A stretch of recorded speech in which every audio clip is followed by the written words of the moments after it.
It's a strange thing. E- Even after a year and a half, and that thing being a stay-at-home dad, I wasn't necessarily raised to be a homemaker at any point during my childhood. Mama raised me by herself, mostly, but she just wanted me to be a kid. She didn't raise me to be a worker or even a nurturer.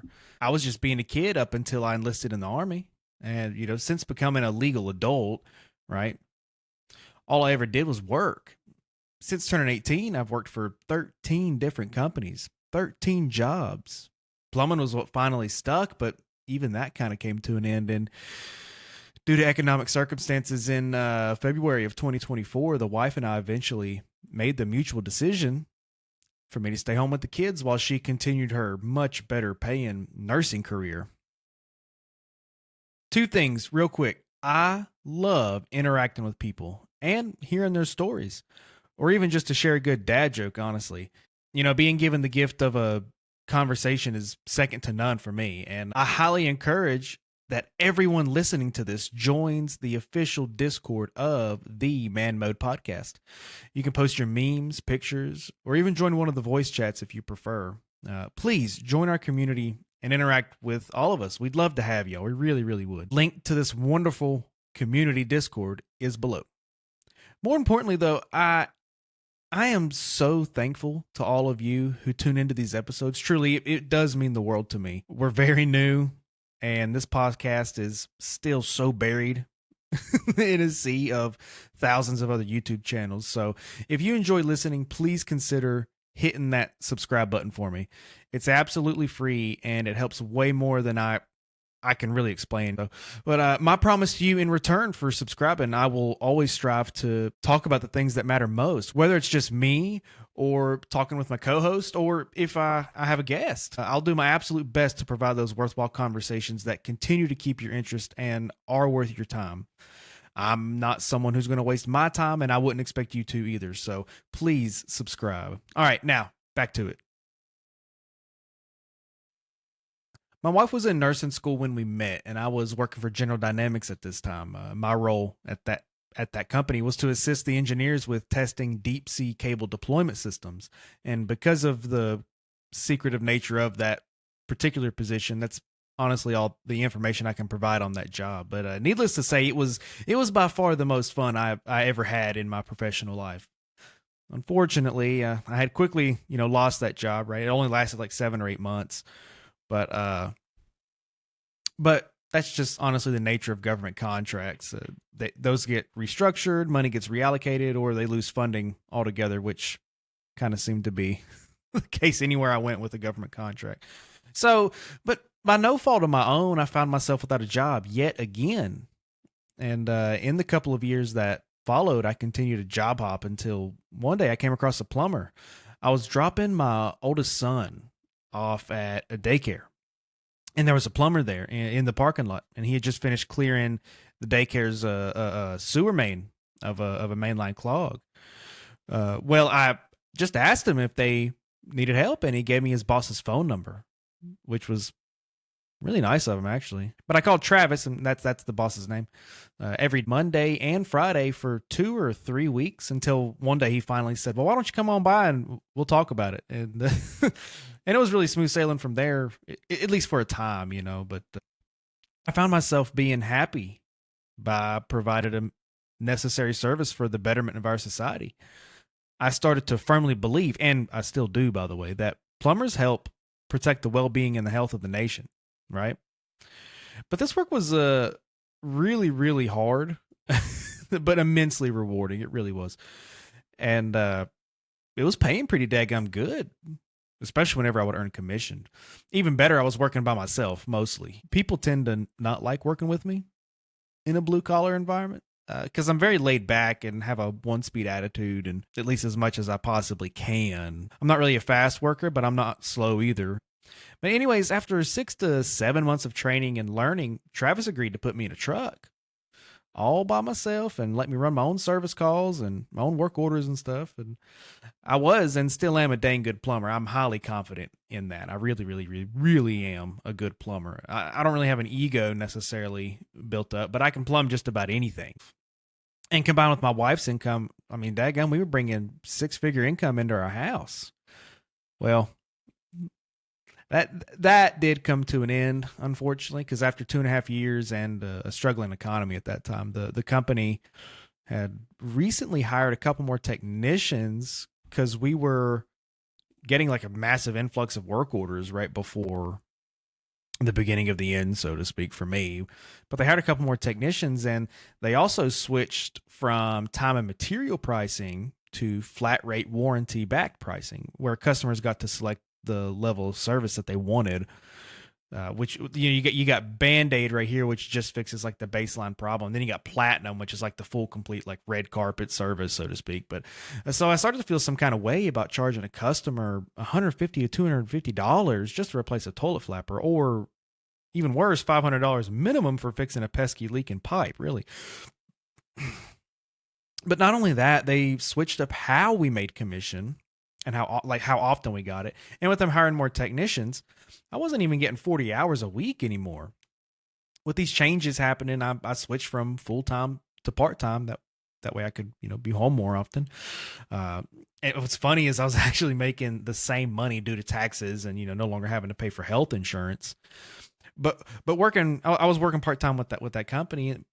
And however, the problem was, by now we had 3 kids to take care of, and 3 of those kids needed daycare, / after school care. It's about $250 every week per kid minimum in my area. And I was only bringing home about $400 a week. So that math just wasn't mathing no more. And that is what eventually led me to becoming a stay-at-home dad. And that's what I've been ever since. And now it's August of 2025. Being a stay-at-home dad has been interesting. I still sometimes struggle with my own identity, as I believe a man is supposed to be the provider and protector of the family he made. And I still get weird looks when I talk about it to other guys, right? Like it's still such like a foreign concept to them. They give me some weird looks of judgment. I think we all know what that looks like, but yeah, I still get weird looks whenever I talk about it with people. Now, if someone has the time and willingness to listen, I'll give them the why and the how, and I'll give them that same story that I just gave y'all. And like those initial looks of judgment kind of go away mostly, but even then the response is typically something along the lines of, well, I just don't get it. How can you not work? And I've gotten to the point where I've stopped justifying why I'm a stay-at-home dad. I just simply accept that this is where I am in life. And it's also negatively impacted my social life. I have one friend other than my wife. She's my bestest friend of all time, but I have one friend and we don't get to hang out as much. Now that I'm a stay-at-home dad and I'm doing the podcast and content creation. But I don't get to hang out with them as much. I don't get to sit down and talk with them as much as we used to. And it kind of sucks, right? Like this kind of stuff, you're home all the time. And yeah, you can take the kids out and meet other people and everything. But like, dude, the hassle of getting 3 kids out of the house, if you don't know, okay, you got to pack up half your house just to go to the daggone park, okay? Especially when, the kids are 2 and 4, right? Like they just need so much. But I'm not necessarily, like ashamed of being a stay-at-home dad, but like it's kind of weird because I'm also not fully proud of it either.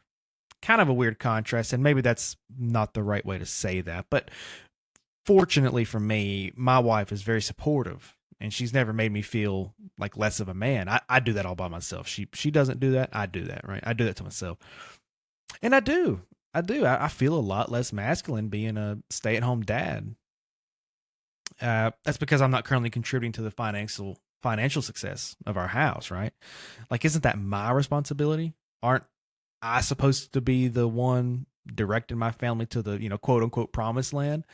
What kind of man am I if I'm not providing?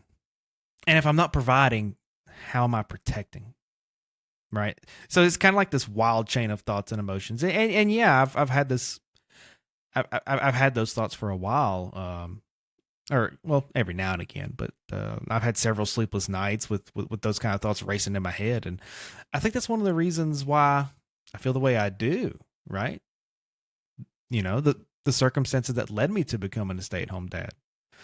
I sometimes think of myself as a bit of a failure. A little bit, because it just didn't work out that plumbing job. And it wasn't my fault, true, but the feelings of failure and regret sometimes, they linger on those long nights. And my family outside of the house, they've never made me feel bad about this new lifestyle either. The people who truly matter in my life have shown overwhelming support and gratitude for what I'm doing. And that makes me feel good, sure, but those internal thoughts of mine, sometimes betray me. But like, to clarify, I don't feel like a failure like as a whole, right? I don't feel like I'm a massive failure. I've just, my professional life has been a challenge and I've made several mistakes. And for the most part, I've forgiven myself of those mistakes and mostly moved on. But like, another thing that really gnaws at me, right? It really gnaws at me. And this is probably the most irrational fear that I have, other than some like terrifying supernatural experience, right? But that fear being like the scary possibility of my wife no longer seeing me as a man who's worthy of being her husband. As a plumber, I was, hardworking, motivated, driven, and for a period of time, I was a money making machine. And then now I'm playing the role of nurturer and homemaker. but right, so like, how can a kind, loving, and strong woman continue to see me as a man and not just another mouth to feed, or even worse, another burden? Now, again, I've never been made to feel less because of me being a stay-at-home dad, not by my wife, other people, right? But it's rather difficult to come to terms with it sometimes. Even now, a year and a half later, it's still tough. But maybe other dads, other stay-at-home dads feel this way. I wonder if other stay-at-home dads struggle with their own identity on a daily basis. Then you have content creators like, Mark Driscoll, right? Oh, dude, that guy. He'll literally say things like, I was watching a video, I don't know, a few weeks ago, but he said, God doesn't love or respect a man if he's a stay-at-home dad. Now, I'm a Christian, okay? I am. I'm a Christian. I'll just be full upfront and honest about that. But I don't think Mark has the proper understanding of who's supposed to be our creator, if he really thinks this way. You know what I mean? Like what? But yeah, like that's the kind of stuff that people like me need to hear, And every now and again, his content has been coming up on my FYP ever since a few weeks ago when I first watched that video, and it just kind of makes me angry with the algorithms on social media. But I don't think those are the kind of messages and opinions that people need to hear, especially since context and nuance matters with just about any situation.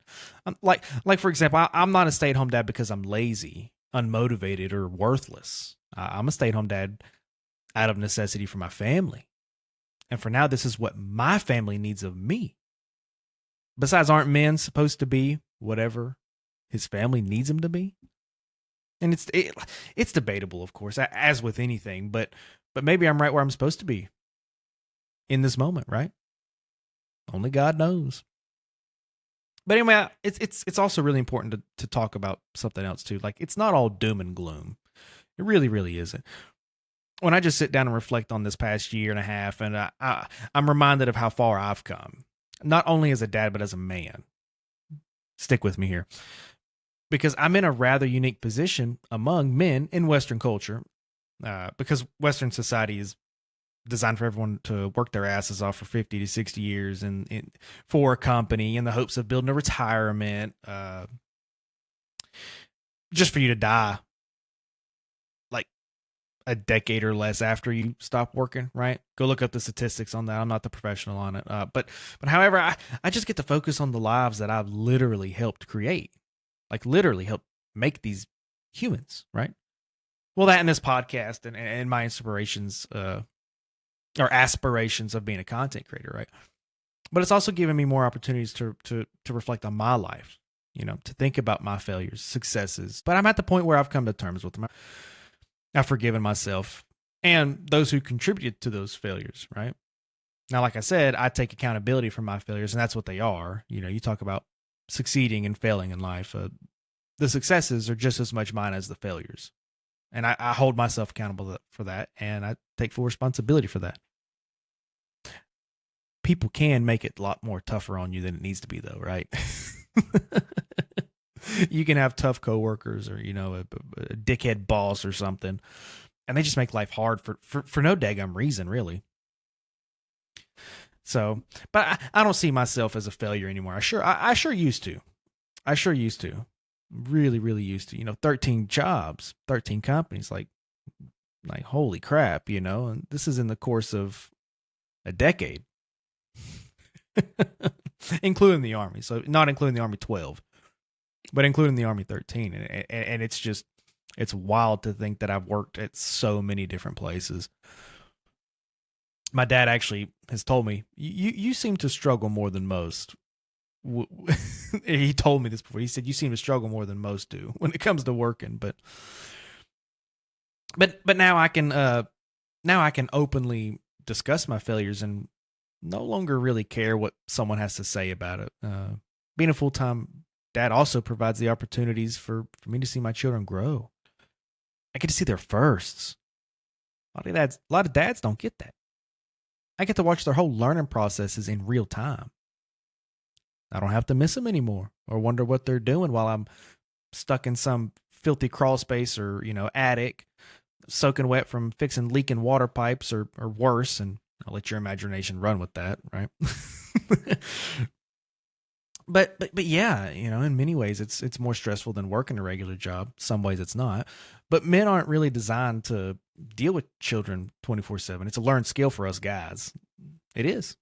It is. We're not made to be nurturers.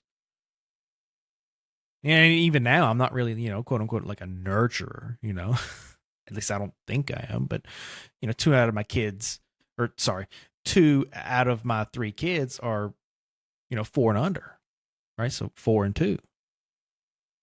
Potty training 1, and the other one still got to change his diaper 4 to 7 times a day, 8, 9, 10, depending on how he feels that day. The young kids need me for, basic human necessities like food, water, make sure they stay clean, or hygiene, and then clean clothes, stuff like that.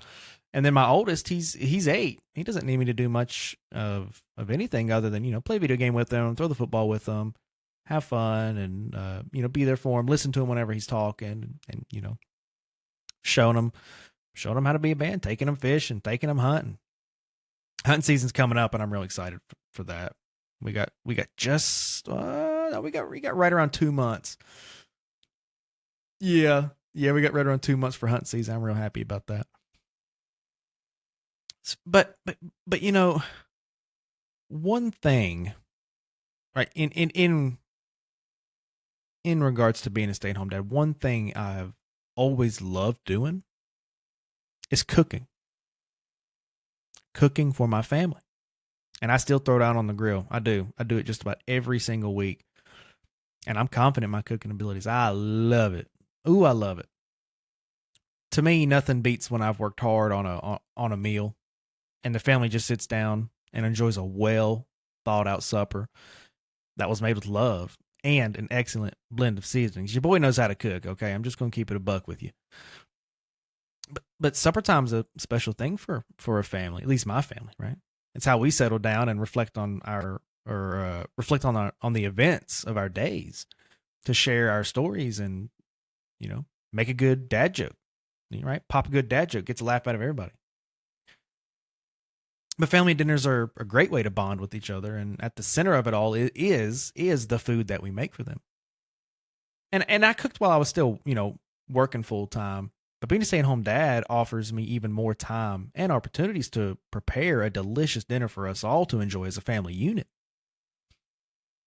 And speaking on that, it actually reminds me of one of Poppy's essays that he sent me. Now, for those that don't know, Poppy is my grandfather. He married my Grammy, Dad's mom. He's been working on his family tree and bringing his family's history back to life, so to speak. But by writing short essays. And I have a hard time putting them down. They've been very interesting to read, which is, saying something For someone like me, since I'm not really, a guy who reads much of anything other than articles and research that's related to an episode of this podcast. And but anyways, one of his essays mentions the dining room table that has been in his family for over 100 years.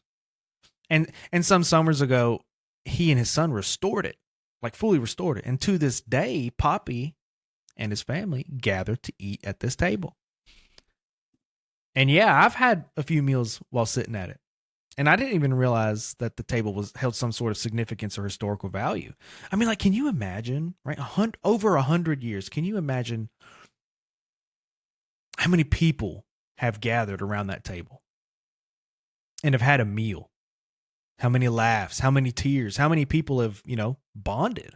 How many different people, friends, family, loved ones, How many amazing meals have been served at this table? I can only imagine, thousands probably, tens of thousands maybe. But so cooking meals for my family, oh yeah. Yeah, that's something that's always been special to me, even more so now. And so is that table, by the way. Now, especially now that I know that there's 100+ year story behind it, it's almost like a living piece of history, really. Anyway, moving on. I go off on my tangents, but another thing that being a stay-at-home dad has given me are the gifts of respect and humility. They have respect and humility. Two big ones. Probably the two biggest gifts, and they are gifts, right?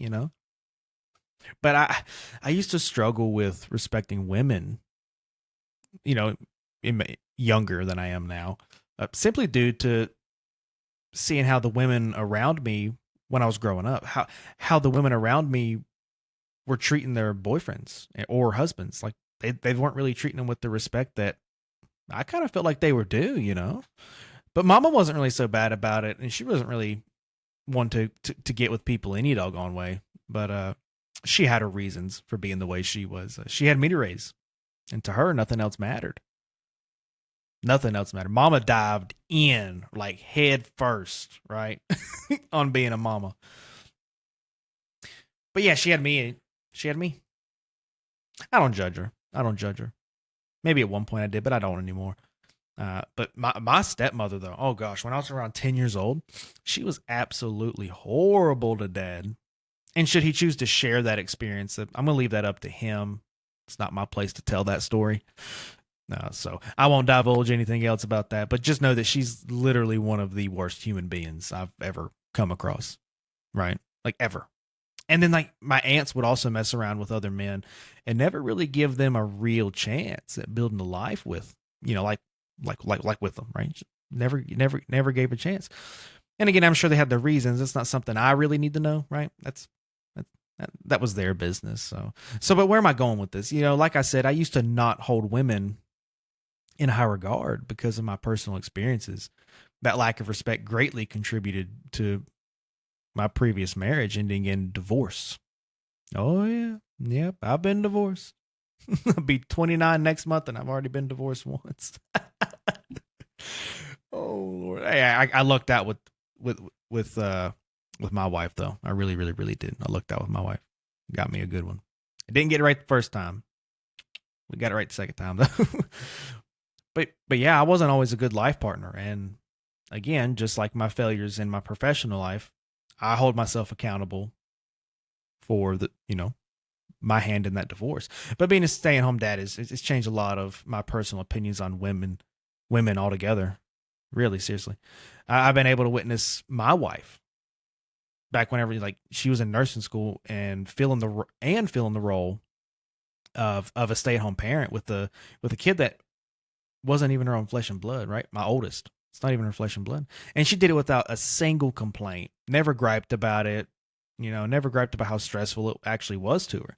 And then like we fast forward now over 6 years later, and now the roles have reversed. And I'm the stay-at-home parent. So let's just say as a stay-at-home parent, I've done my fair share of complaining, right? She didn't complain once, and I've complained a bunch.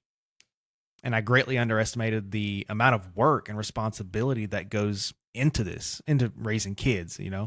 It's humbled me. I'm not the same fool I was a year and a half ago. And all right, easy. I get it. It's debatable. It's debatable. It depends on who you ask. But I don't think I'm the same fool that I was a year and a half ago. You know what I mean? You know what I mean? Take it easy down there. But it's given me the unique perspective to identify the good women out there, right? The ones who are in the trenches, raising kids, working those thankless jobs of keeping a home.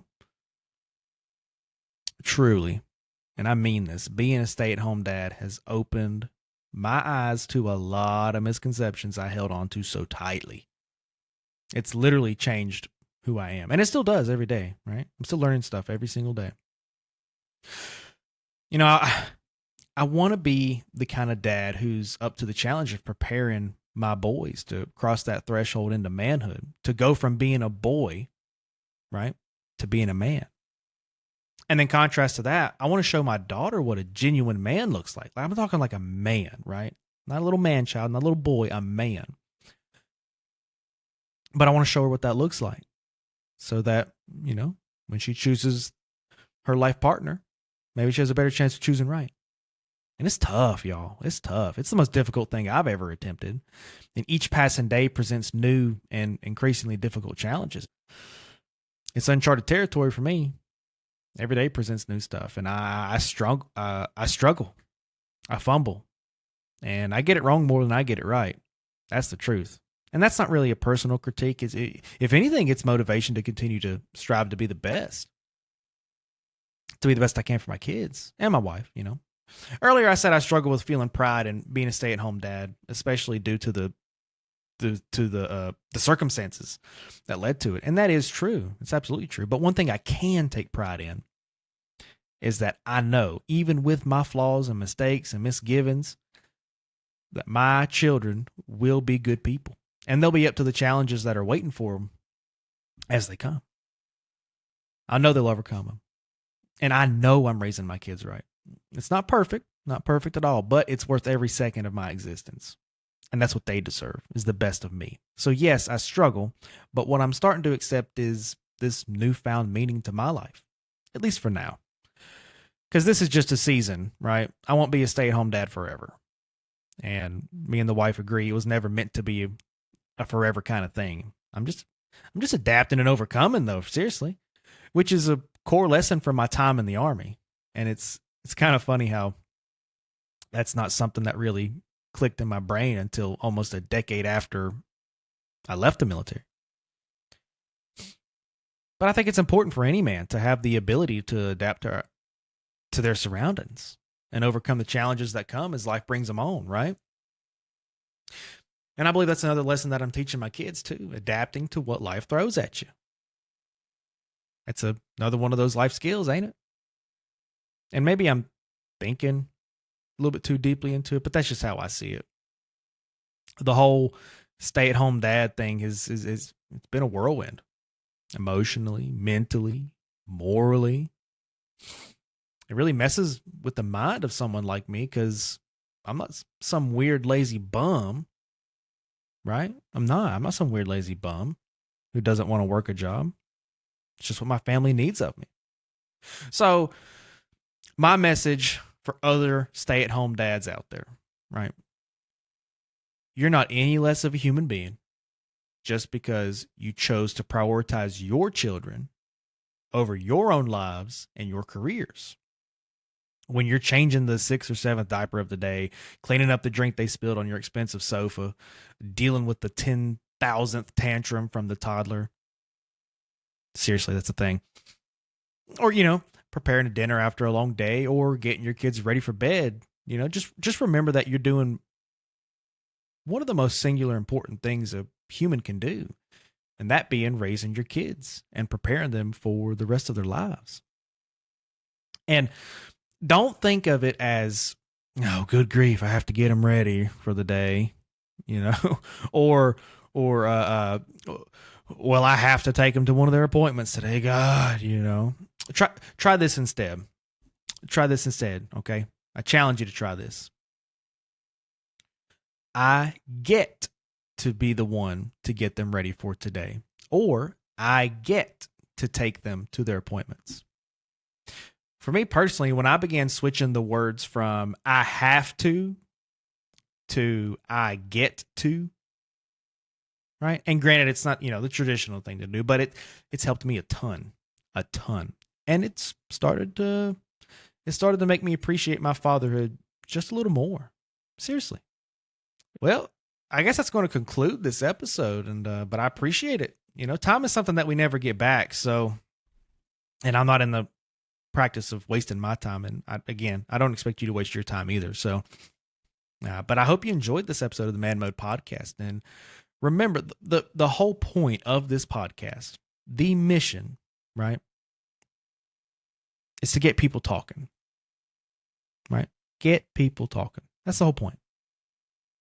Regular people, regular guys, regular dads, not famous people or, experts, whatever. Just get like more of us regular folks talking. And, the thing that I always say in this podcast is stop pretending, right, that these problems don't exist and start talking about them.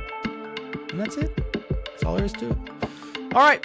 Like, comment, download, subscribe, tell your friends, mommy, baldhead granny, whoever it is, right? All right. Stay safe. Stay blessed, y'all. We'll see you.